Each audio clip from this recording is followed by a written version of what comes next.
Your surname holds a secret, an echo of Viking power. If your surname is on this list, you may be carrying more than a family name.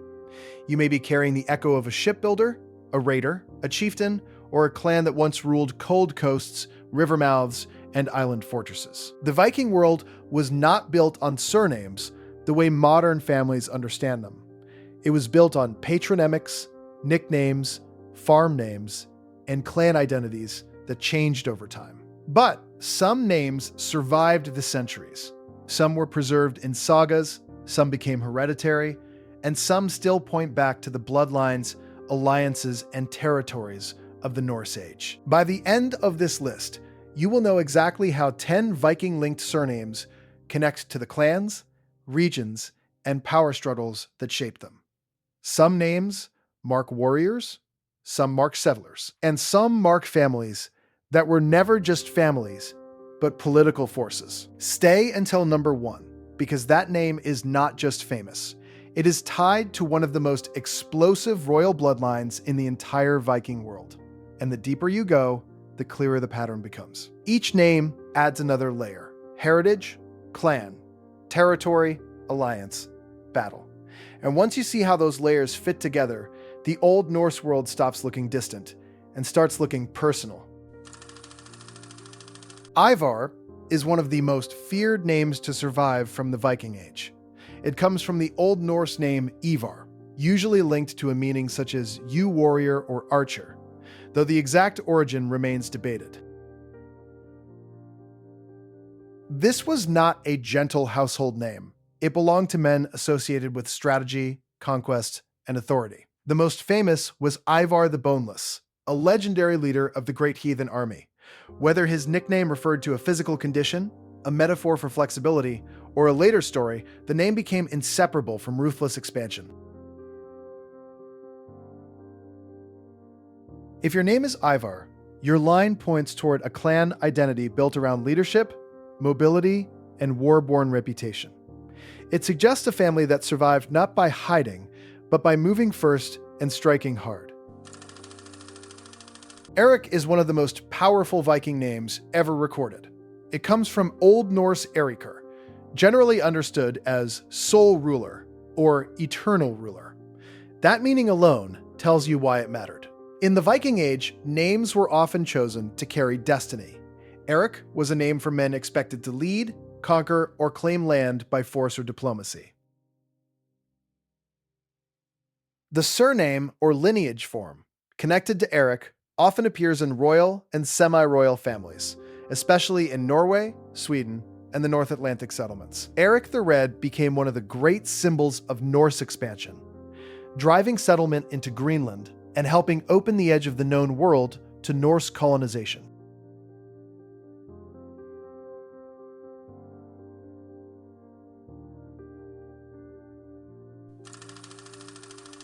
Harald is a royal Viking name. It comes from Old Norse Haraldr, often interpreted as army ruler or commander of warriors. That is not a decorative title. It is a battlefield name. It announces command. Harald Fairhair is traditionally credited with unifying Norway, though the historical reality is more complicated than legend. Still, the name became tied to consolidation, central power, and the transformation of scattered clans into larger political structures. This is what makes Harald different from many other Viking names. It does not only suggest a warrior, it suggests a ruler who brings warriors under one banner. It belongs to the age when local chieftains became kings, and when clan identity began shifting into state identity. If your bloodline connects to Harald, it may reflect a family line associated with authority, discipline, and the bridging of small tribal worlds into larger kingdoms. Leif comes from Old Norse Leifr, meaning heir, descendant, or one who is left behind. It sounds quieter than names like Eric or Harald, but that is misleading. Leif is one of the most important names in Norse exploration, because of Leif Erikson, the Norse explorer linked to the journey to Vinland in North America. His name carries a sense of inheritance, and that is exactly what makes it powerful. Leif is not just a man's name. It is a statement about lineage.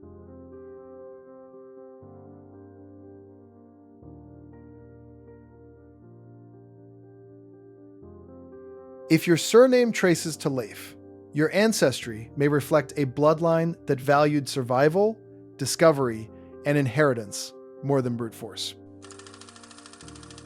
Gunnar comes from Old Norse Gunnar, usually interpreted as warrior or battle army. The root is unmistakable. This is a name built for conflict. Gunnar appears repeatedly in sagas as the archetype of the brave, doomed fighter. One of the most famous figures bearing the name is Gunnar of the Njals saga, a warrior torn between honor, loyalty, and the fatal consequences of feud culture.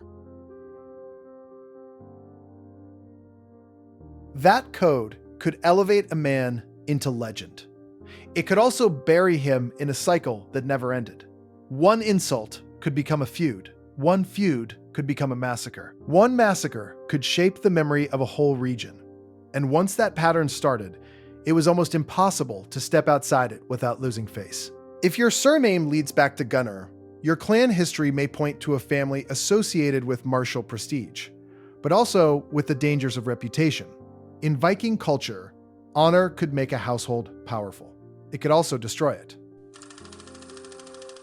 Thorvald, from Old Norse Orvaldr, means Thor's ruler, or ruler under Thor. The name combines divine protection with leadership. That combination made it especially meaningful in a pagan Norse world. Thor was the god of thunder, defense, and raw strength. A Thorvald name suggested a family that wanted its authority blessed by the most physically powerful deity in the Norse pantheon.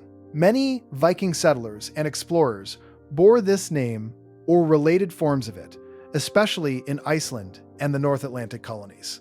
This was a clan marker for men who were expected to protect land, household, and reputation.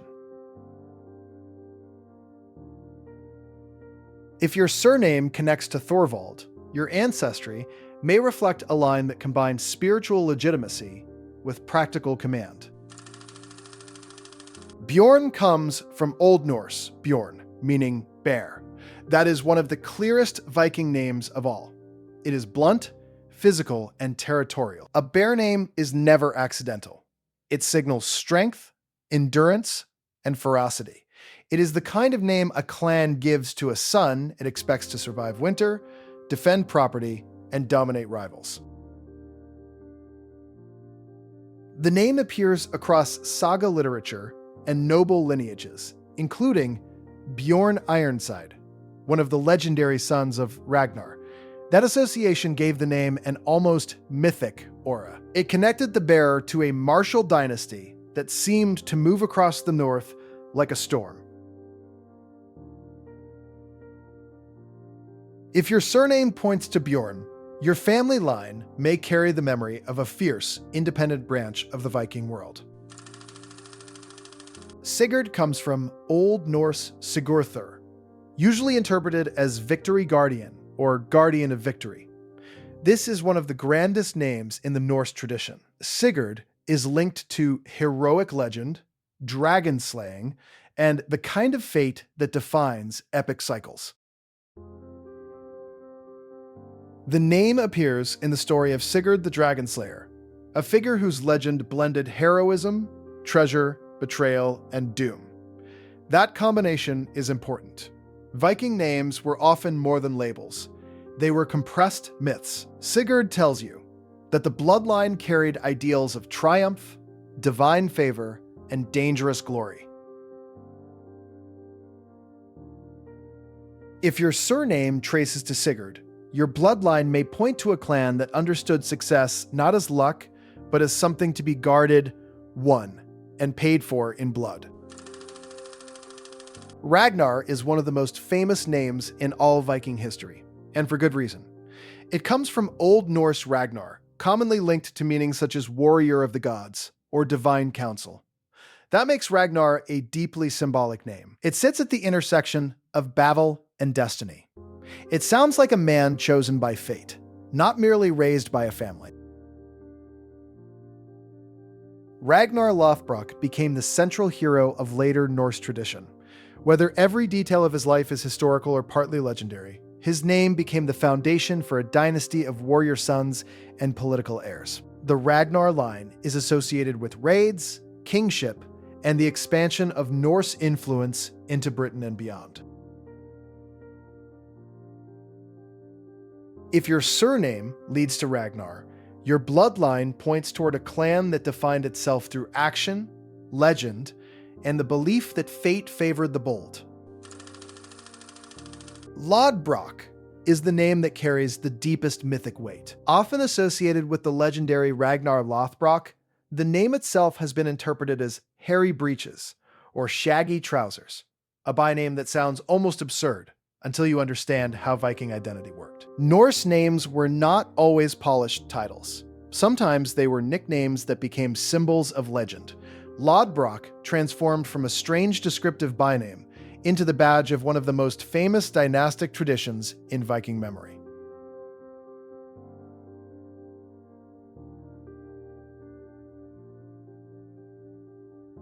If your surname connects to Lodbrok, your ancestry may point to a bloodline remembered not just for who it was, but for what it inspired in the people who came after.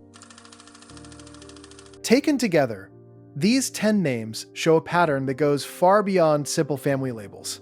They reveal how Viking identity was built from power, inheritance, movement, and memory. Some names mark rulers, some mark warriors, some mark explorers, some mark divine favor, and some preserve the exact moment when a clan turned into legend. Put side by side, they show a world where a name could hold a battle, a territory, a marriage alliance, and a reputation that outlived the people who first earned it. That is why Viking surnames, or the surnames that later grew out of Viking naming traditions, feel so personal today. They are not just words on a family tree. They are traces of territory claimed, battles survived, and stories repeated until they became identity.